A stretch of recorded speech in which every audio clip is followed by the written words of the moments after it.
Hey, welcome to this video where I will work with you to help understand the clause number 1 of the ISO 9001-2015 standard. When I started recording these ISO 9001 videos, one of the simplest video was obviously the clause number 1 where the standard essentially tells us what this is all about.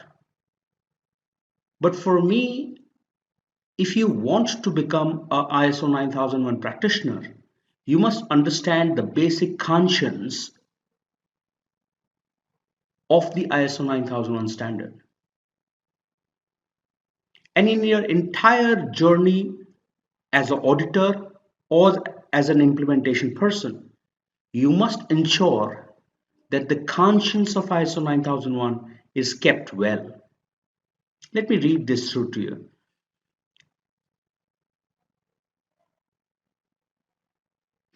1. Scope. This international standard specifies requirements for a quality management system when an organization A needs to demonstrate its ability to consistently provide products and services that meet customer and applicable statutory and regulatory requirements, and B aims to enhance customer satisfaction through the effective application of the system, including processes for improvement of the system and assurance of conformity to customer and applicable statutory and regulatory requirements. I would recommend that you read this over and over again, maybe 100 times before you start on your journey to become ISO 9001 practitioner.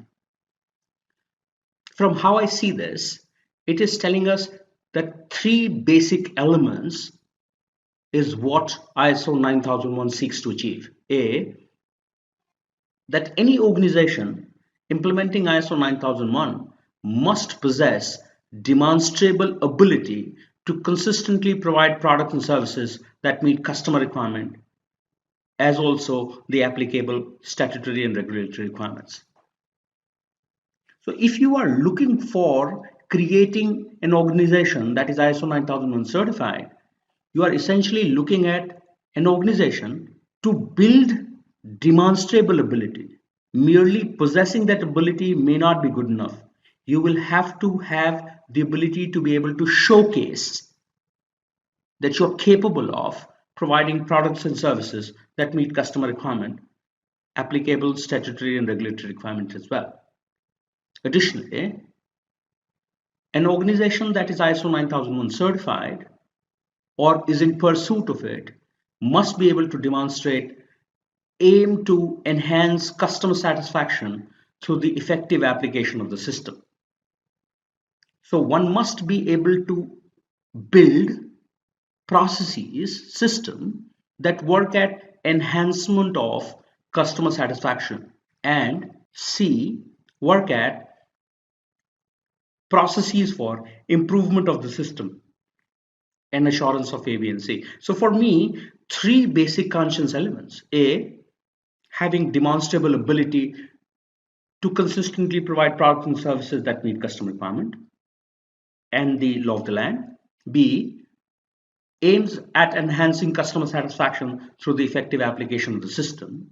And C, processes for improvement of the system. So if you are an auditor, if you are a ISO 9001 auditor, you must understand that when you are looking at doing a ISO 9001 audit, you are also checking for letter and spirit of the conscience element. A, does the organization exhibit or demonstrate ability to meet the customer requirement, etc.? Does it aim to enhance customer satisfaction through the effective application of the system? And C, does it work at improvement of the system? I would recommend that you go through this clause several times before you start your pursuit as an auditor or an implementation person. This is how the people who framed ISO 9001 have written the document for you. You must ensure that these three elements are understood and built into the system. Where an organizational process captures customer requirement, the traceability between the customer requirement and the final product is easier. So let's say I am a design engineer who is hired to build designs for people building bungalows. As the first step of the business process, I ask customer what does he need and formally document it. And that formal documentation is used as a validation process, as a validation step before the final product is delivered to the customer. Maybe a design document is what is my final product. I can work at building a traceability between what the customer wanted and what was finally delivered. But other businesses which don't see customer requirement right at the start, a Microsoft does not ask you what features does Microsoft Office possess before they pass on the product to you. I haven't sought your requirement before I'm creating this video for you. All innovative product designs may not mandatorily talk to the customer, seek customer requirement while in the pursuit of creation of the product. In such cases, a well-written specification document of what the product can do and cannot do, what you've advertised to the world, could be that document taken as traceability between what the customer wanted and what we gave it to him. Before you click I agree on a software purchase, it gives you a detailed list of what it can do, certain binding contractual agreements as well, whether the purchase includes being able to use it commercially or not, what features does the software have, etc., is also a manifestation of what product or service features have. And then by clicking I agree, the customer is agreeing to buying a product which meets his requirement. Similarly, you must build a system to enhance customer satisfaction. Maybe customer satisfaction surveys need to be conducted, and you have to have a continuous pursuit of improving the customer satisfaction. Again, a system has to be designed. And finally, you must build processes that work at improvement of the system. It further goes on to say all the requirements of this international standard are generic and are intended to be applicable to any organization regardless of its type or size or the product and service provided.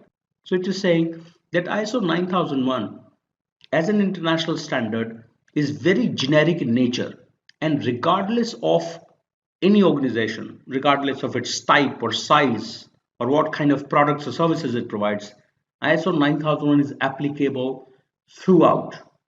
So a small printing company can look at ISO 9001 implementation. A large multinational technology group can look at ISO 9001 implementation. A chemical factory could look at ISO 9001 implementation. A government department can look at ISO 9001 implementation.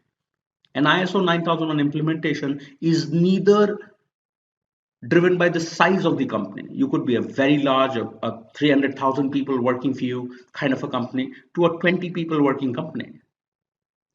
Irrespective of the size of the company, ISO 9001 is applicable. A small note mentioned here, it says, in this international standard, the term product or service only applies to products and services intended for or required by the customer. So anything that you're producing within for internal consumption or as a input to a subsequent business process may not be required to be considered as a product or service. But let me reiterate before I close this video. While in your pursuit for ISO 9001 implementation, please ensure that you've gone through this clause several times and you ensure that you understand the guiding element of this standard before you take up the auditing or the implementation role. And please ensure that you preserve the conscience while in your implementation or audit journey. I hope you find this video helpful. Thank you.